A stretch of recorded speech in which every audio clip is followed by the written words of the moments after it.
السلام عليكم ورحمة الله نحمد الله تعالى ونصلي على رسوله الكريم أما بعد সমমনা ইসলামী দল সমূহের উদ্যোগে আয়োজিত আজকের ধর্ষণ ও অশ্লীলতা বিরোধী এই গণমিছিল পরবর্তী সমাবেশে উপস্থিত সংগ্রামী সভাপতি, বাংলাদেশের ইসলামী আন্দোলনের অন্যতম পুরোধা ব্যক্তিত্ব, আন্দোলন সংগ্রামের মহানায়ক শাইখুল হাদিস আল্লামা নূর হোসেন কাসেমি, অন্যান্য শীর্ষ নেতৃবৃন্দ, সংগ্রামী তাওহীদি জনতা, আজকে আমরা অত্যন্ত বিক্ষুব্ধ হয়ে রাজপথে নেমে আসতে বাধ্য হয়েছি। আমাদের কথাগুলো অত্যন্ত পরিষ্কার। আমরা ধর্ষণ এবং জেনা ব্যভিচারের জন্য সর্বোচ্চ শাস্তি প্রকাশ্যে প্রয়োগের দাবি জানাই। সরকার ইতিমধ্যে আংশিক দাবি পূরণের পরিবেশ তৈরি করেছে, সর্বোচ্চ শাস্তি নিশ্চিত করবার পদক্ষেপ নিয়েছে। আমাদের দাবি পরিষ্কার, সেই শাস্তি জনসম্মুখে প্রকাশ্যে প্রয়োগের ব্যবস্থা করতে হবে। যেন একটা ধর্ষণের শাস্তি, একটা ব্যভিচারের শাস্তি দেখবার পর সমস্ত লম্পটদের বুকের মধ্যে ভয়ের কম্পন তৈরি হয়ে যায়। আমাদের স্পষ্ট আরেক দাবি হলো, শুধুমাত্র ধর্ষণের কঠোর শাস্তির মাধ্যমে ধর্ষণ এবং ব্যভিচার বন্ধ করা যাবে না, এর যে উৎস মুখগুলো রয়েছে সেই উৎস মুখগুলো বন্ধ করতে হবে। নারীকে অশ্লীল ভাবে উপস্থাপন করবার সমস্ত তৎপরতা বন্ধ করতে হবে। মাদকের অবাধ সরবরাহ এবং প্রাপ্তির ব্যবস্থা রুদ্ধ করতে হবে। নারীকে যারা অশ্লীল ভাবে উপস্থাপন করছে, সিনেমার বিলবোর্ড, বিভিন্ন চলচ্চিত্রের পর্দা, নাটক এবং টেলিভিশনের পর্দার মাধ্যমে যারা নারীকে ভোগ্য পণ্য হিসেবে, ব্যবসার পণ্য হিসেবে উপস্থাপন করছে, তারা মাতৃজাতির কলঙ্ক করছে, মাতৃজাতির কলঙ্ক।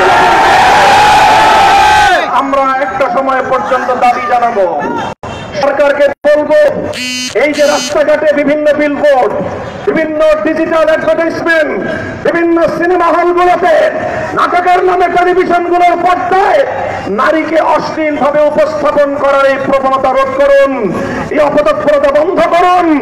একটা সময় পর্যন্ত আমরা দাবি জানাবো, দাবি জানাবো, দাবি জানাবো। যদি আমাদের শান্ত আন্দোলনের ভাষা বুঝতে সরকার ব্যর্থ হয়, তাহলে তাওহীদি জনতা এই অশ্লীলতার আখড়াগুলোকে নিজেদের হাতে আমরা ভেঙে খান খান করে দিব। পরিষ্কার ভাষায় বলতে চাই, আজকে ইসলামপন্থী, ইসলাম বিরোধী নাস্তিকবাদের দোসরেরা তারা মামুর বাড়ির আবদার নিয়ে এসেছে। ওরা ধর্ষণ বন্ধ করতে চায় না, ওরা ধর্ষণ বিরোধী বিভিন্ন সংগ্রাম এবং বিভিন্ন সমাবেশের নামে রাজপথে প্রকাশ্যে নারী পুরুষ তারা অশ্লীল এবং যৌন আচরণের মাধ্যমে গোটা দেশ এবং জাতিকে কলঙ্কিত করার পায়ে তারা চালাচ্ছে।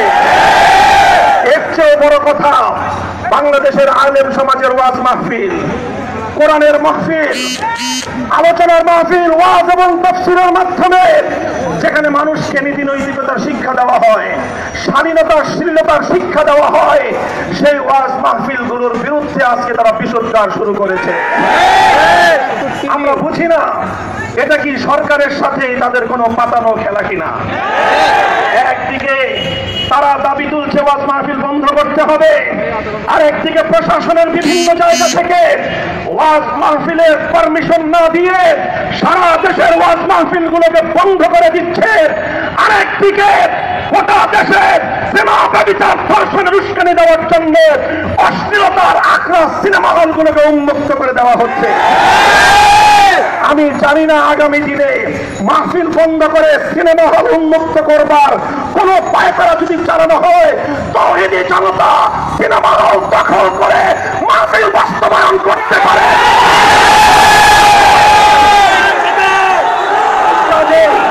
এই ধরনের আত্মঘাতী কোন সিদ্ধান্ত যেন সরকার বাস্তবায়ন করার দুঃসাহস না পায়। ৭১-এর টেলিভিশন চ্যানেলকে বলবো, ইসলাম বিরোধী উলামায়ে কেরামের তৎপরতার বিরুদ্ধে, কোরআনের মাহফিলের বিরুদ্ধে, ওয়াজ মাহফিলের বিরুদ্ধে বিষোদ্গার করা যদি বন্ধ না করো, তোমরা গণমাধ্যম নয়, ইসলাম বিরোধী ষড়যন্ত্রের আখড়া হিসেবে চিহ্নিত হবে তোমরা।